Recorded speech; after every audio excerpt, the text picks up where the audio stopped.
Assalamualaikum warahmatullahi wabarakatuh.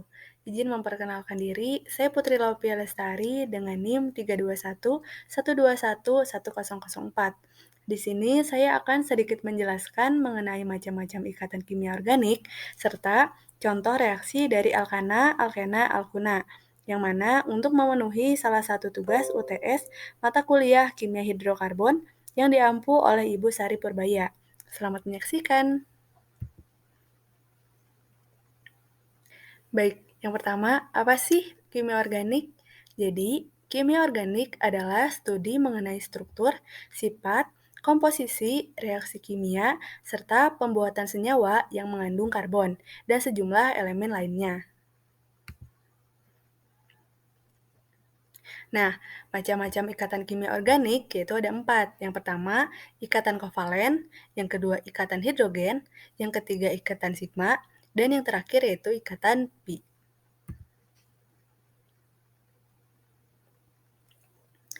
Untuk ikatan kovalen terjadi ketika pemakaian bersama pasangan elektron dari masing-masing atom yang berikatan. Contohnya pada ikatan ion H dengan H. Keduanya memerlukan satu elektron tambahan agar menjadi unsur yang stabil.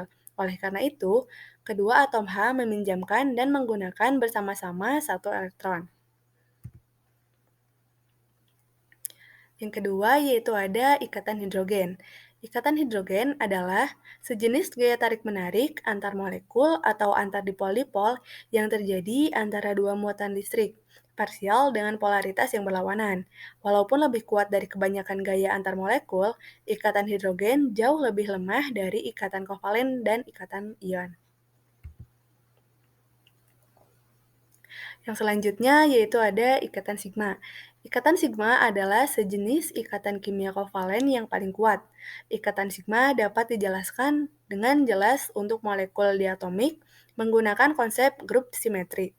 Dalam pendekatan formal ini, ikatan sigma adalah simetri terhadap rotasi di sumbu ikat.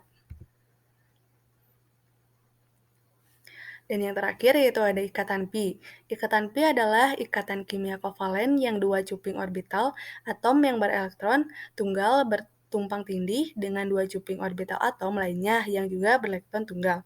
Hanya terdapat satu bidang simpul dari orbital yang melewati dua inti atom.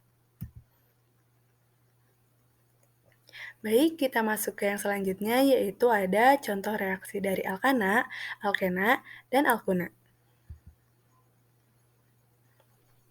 Yang pertama yaitu ada reaksi-reaksi alkana. Nah, di sini dibagi menjadi 3, yang A yaitu reaksi pembakaran alkana. Pembakaran adalah reaksi oksidasi cepat pada suhu tinggi. Pembakaran sempurna akan mengubah alkana menjadi karbon dioksida dan uap air. Berikut merupakan contohnya. Dan yang selanjutnya yaitu B, reaksi substitusi halogen atau halogensi alkana. Ini alkana dapat bereaksi dengan halogen yaitu F2, Cl2, Br2, I2 menghasilkan haloalkana atau alkil halida. Dan contohnya yaitu CH4 plus Cl2 menghasilkan CH3Cl plus HCl. Yang berikutnya yaitu ada reaksi pemecahan rantai atau cracking alkana. Pemecahan katalitik hidrokarbon pada suhu yang tinggi menghasilkan potongan-potongan molekul hidrokarbon yang lebih kecil. Pada proses pemecahan menggunakan hidrogen atau hydrocracking, gas hidrogen ditambahkan pada hidrokarbon jenuh dan akan menghasilkan hidrokarbon jenuh dengan rantai pendek. Pemecahan tanpa hidrogen akan menghasilkan campuran alkana dan alkena. Nah, dibagi dua, yaitu ada hydrocracking berkatalis, yang contohnya sebagai berikut, dan yang kedua yaitu ada cracking berkatalis, contohnya sebagai berikut.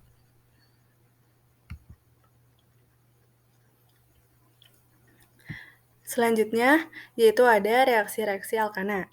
Alkena sederhana adalah senyawa alkena dengan rantai karbon pendek. Semua alkena memiliki gugus sebagai tempat terjadinya reaksi kimia. Reaksi yang terjadi pada ikatan rangkap antara lain adalah adisi dan oksidasi. Reaksi adisi adalah reaksi penambahan gugus yang mengubah ikatan rangkap atau tak jenuh pada alkena menjadi ikatan tunggal atau jenuh. Reaksi adisi disebut juga dengan reaksi penjenuhan. Untuk yang pertama yaitu adisi alkena dengan hidrogen atau hidrogenasi alkena. Hidrogenasi alkena disebut juga reaksi reduksi. Reaksi ini terjadi melalui penambahan H2 pada ikatan rangkap alkena membentuk senyawa alkana. Proses ini memerlukan katalis yaitu PT, PD, dan Ni. Berikut merupakan contohnya. Dan yang kedua yaitu adalah adisi alkena dengan halogen atau halogenasi. Halogenasi alkena dapat bereaksi dengan halogen Cl2, Br2, dan I2, membentuk alkil dihalida. Iodinasi jarang dilakukan karena produk reaksinya mudah terurai kembali. Berikut terpampang dengan jelas pada gambar, yaitu merupakan contohnya. Yang selanjutnya yaitu ada adisi alkena dengan asam halida atau hidrohalogenasi. Adisi alkena dengan asam halida mengikuti aturan Markov-Nikov sebagai berikut, yaitu atom H dari HX ditambahkan pada atom C berikatan rangkap yang mengikat atom H lebih banyak. Adapun atom halogen X ditambahkan pada atom C. Rangkap 2 lainnya yang kurang tersubstitusi. Alkena akan berubah menjadi haloalkana jika mengalami adisi dengan asam halida. Yang selanjutnya dan terakhir yaitu adalah adisi alkena dengan air atau hidrasi alkena. Hidrasi alkena juga mengikuti aturan Markov-Nikov. Dengan adanya katalis asam kuat seperti asam sulfat encer, alkena dapat bereaksi dengan air membentuk senyawa hidroksi alkana atau alkohol.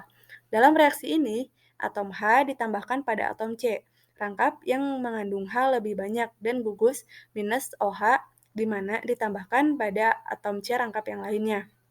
Hidrasi alkena terjadi pada ikatan rangkap melalui persamaan kimia. Untuk reaksi yang terakhir yaitu ada reaksi-reaksi alkuna. Umumnya, reaksi yang terjadi pada alkena juga dapat terjadi pada alkuna. Karena alkuna memiliki satu ikatan rangkap 3, maka reaksi adisi alkuna berlangsung melalui 2 tahap penjenuhan sebagai berikut. Reaksi adisi ini alkuna menjadi alkena dan alkana menggunakan katalis seperti platina, nikel, dan palladium. Mungkin sekian yang dapat saya sampaikan. Mohon maaf bila terdapat banyak kesalahan. Wabillahi taufiq wal hidayah. Wassalamualaikum warahmatullahi wabarakatuh.